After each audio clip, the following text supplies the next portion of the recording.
Quest airlock with the two spacewalking astronauts, Rick Mastracchio and Steve Swanson, while kind of fixing the safer device to Mastracchio's EMU, his extravehicular mobility unit, the big white spacesuit that he's wearing.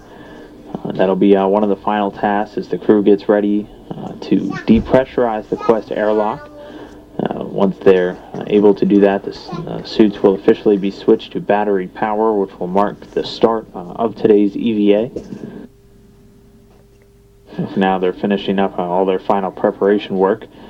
The crew started off earlier this morning doing their pre-breathe several hours ago, bringing the airlock down to only about 10 psi and breathing pure oxygen through a mask for about 60 minutes. After that, they were go for suit up and don their EMUs inside of the Quest airlock, eventually moving on to their in-suit light exercise. The suit's operating at a much lower pressure than the ambient pressure inside of the station. Inside the suit, they're in an atmosphere at only about 4.3 psi. This necessary to make movement inside the suit much easier. As a much higher pressure in vacuum, the astronauts would basically be unable to move or would have to fight really hard just to do something as simple as move their arms around. So the much lower pressure of the suit necessary, but they have to go through a number of steps to safeguard their bodies against any potential decompression sickness symptoms. So doing this pre-breathe and in-suit light exercise beforehand to prepare.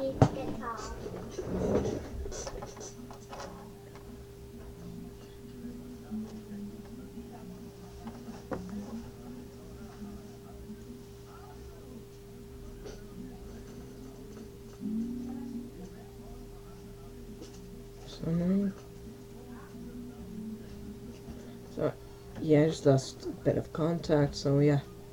Alright, slowly. Yep, there we go. Koichi doing stuff. Koichi doing? Koichi? Quite a bit of work done prior to the EVA to make sure these suits were in a good position to go out and do the spacewalk. The suit Rick Mastracchio wearing suit 3011, already having a new fan pump separator device. If you recall, the spacewalk back in July of last year, European astronaut Luca Parmitano had some water escape into his helmet. The fan pump separator identified as one of the most likely culprits for that anomaly inside the suits. So the suits each getting a new fan pump separator replacement.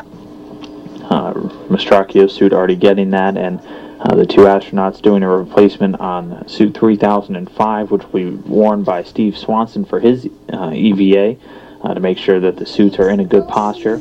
Mission controller is confident that they will avoid any potential water in the helmet anomalies, just in case, for safety's sake. As always, though, since that July spacewalk, and just like we did back in December for the two pump replacement spacewalks, there will be a snorkel device and an absorption pad inside the helmet, again, just in case. A new spacesuit also just arrived on board the International Space Station, EMU 3003, which was brought up on SpaceX's Dragon, arriving just on Sunday. That spacesuit will undergo a number of on-orbit checkouts to ensure its integrity.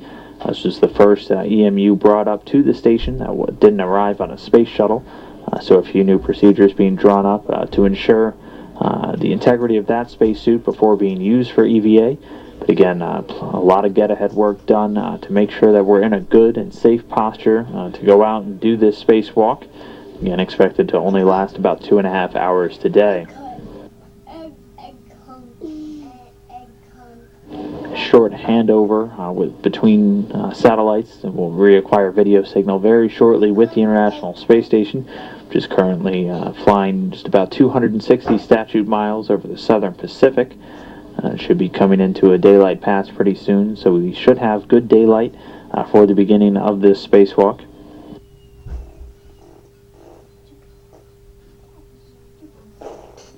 On the map trailing behind the station, you can see the icon for the Progress 53 vehicle, which undocked successfully earlier this morning at around 3:58 a.m. Central Time.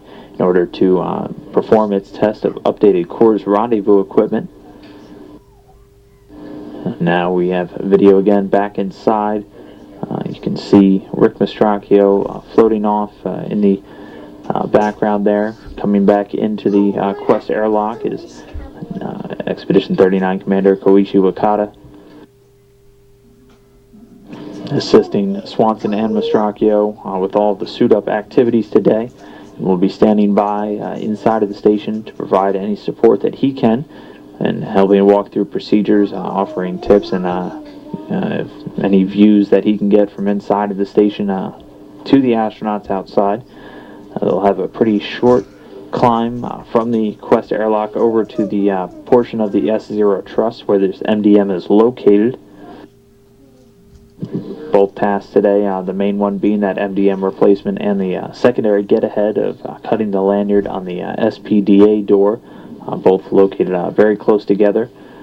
You can see the SPDA door here. That lanyard that Steve Swanson likely will be responsible for cutting was installed as a launch constraint device back when the S0 truss was launched to the International Space Station.